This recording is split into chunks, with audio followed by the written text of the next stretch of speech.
नमस्कार दोस्तों, आज हम बात करने वाले हैं उस अंतःकरण की जो हमारे अंदर गहराई में छुपा हुआ है, जिसमें मन, बुद्धि, चित्त और अहंकार ये चार शक्तियां मिलकर काम करती हैं। जैसे किसी मशीन को चलाने के लिए सॉफ्टवेयर और हार्डवेयर दोनों की जरूरत होती है, उसी तरह हमारे शरीर को चलाने का काम करता है ये अंतःकरण, हमारे भीतर का सॉफ्टवेयर। हमारा शरीर 5 तत्वों से बना है: पृथ्वी, जल, अग्नि, वायु और आकाश।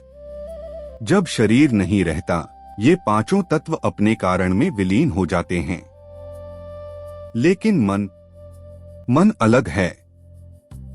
यह ब्रह्मांड की सूक्ष्म शक्तियों से बना एक अद्भुत यंत्र है जो हर पल विचारों के रूप में काम करता रहता है।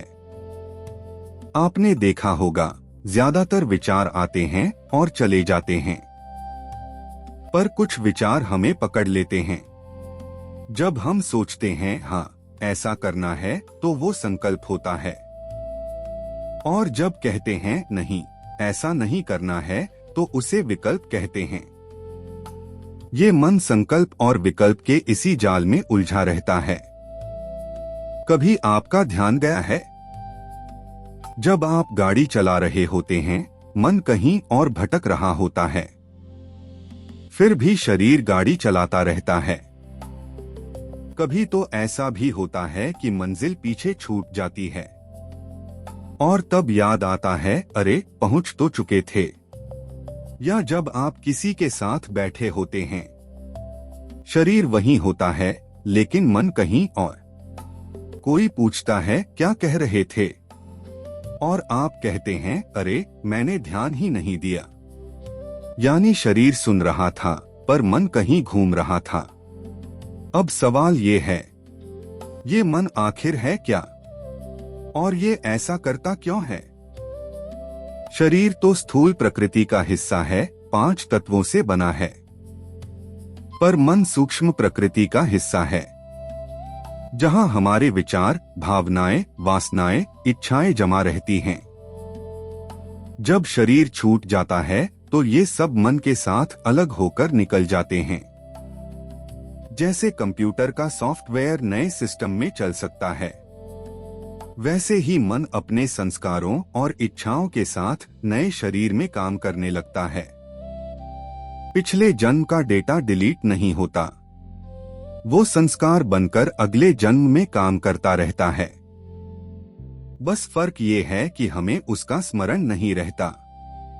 मुक्ति तब ही संभव है जब जैसे शरीर के 5 तत्व अपने कारण में विलीन हो जाते हैं, वैसे ही मन भी अपने कारण सूक्ष्म प्रकृति में विलीन हो जाए। भगवान कृष्ण ने श्रीमद् भगवद गीता में स्पष्ट कहा है, 5 स्थूल तत्वों के साथ मन, बुद्धि, अहंकार, ये मेरी अपरा प्रकृति के 8 रूप हैं। तो जब तक ये दोनों स्थूल और सूक्ष्म प्रकृति अपने अपने कारण में विलीन नहीं होते, मुक्ति नहीं मिल सकती। समस्या ये है कि शरीर तो हर बार विलीन हो जाता है, लेकिन मन नहीं होता, क्योंकि हमने उसमें इच्छाओं और वासनाओं का ढेर जमा कर रखा है।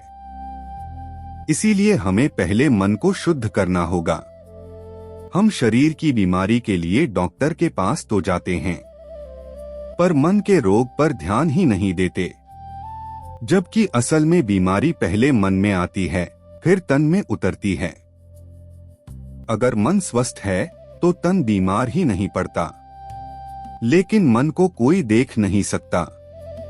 इसे बस महसूस किया जा सकता है कि ये कहाँ जा रहा है, क्या सोच रहा है, और क्योंकि इसे आप ही महसूस कर सकते हैं, इसे ठीक भी केवल आप ही कर सकते हैं। ठीक करने का पहला कदम है जानना। हम सब कहते हैं मेरा मन नहीं कर रहा, मेरा मन अच्छा नहीं है। इसका मतलब क्या हुआ कि हमने खुद मान लिया कि हम मन के अधीन हैं, जबकि असल में मन को हमारे अधीन होना चाहिए। एक बार एक संत राजा के दरबार में आए। राजा ने उनका सम्मान नहीं किया। संत ने पूछा, राजन, आप किसकी मानते हैं? राजा ने कहा, मैं तो अपने मन की मानता हूँ। संत मुस्कुराए और बोले, तब तो तुम मेरे दास के दास हो। राजा चौंक गया, ये कैसे? संत ने कहा, मन मेरा दास है और तुम मन के दास हो, इसलिए तुम मेरे दास के दास हुए। सोचिए, हम सब इस हद तक मन के गुलाम हो गए हैं कि जब कभी मन दुखी होता है तो कोई आत्महत्या तक का विचार कर लेता है, जबकि उस बेचारे शरीर का तो कोई दोष ही नहीं। वो तो बस एक यंत्र है, संसार के काम करने का साधन। इसे खत्म कर देने से मन नहीं मरता, क्योंकि वह सूक्ष्म है। इसीलिए धर्मशास्त्रों ने आत्महत्या को पाप बताया है और सभी देशों के कानून ने इसे अपराध माना है। अगर सच में हमें मुक्ति चाहिए तो पहले हमें अपने मन को समझना होगा, उसे पहचानना होगा और उसका अध्ययन करना होगा, क्योंकि मुक्ति बाहर नहीं है, वो इसी मन के पार है।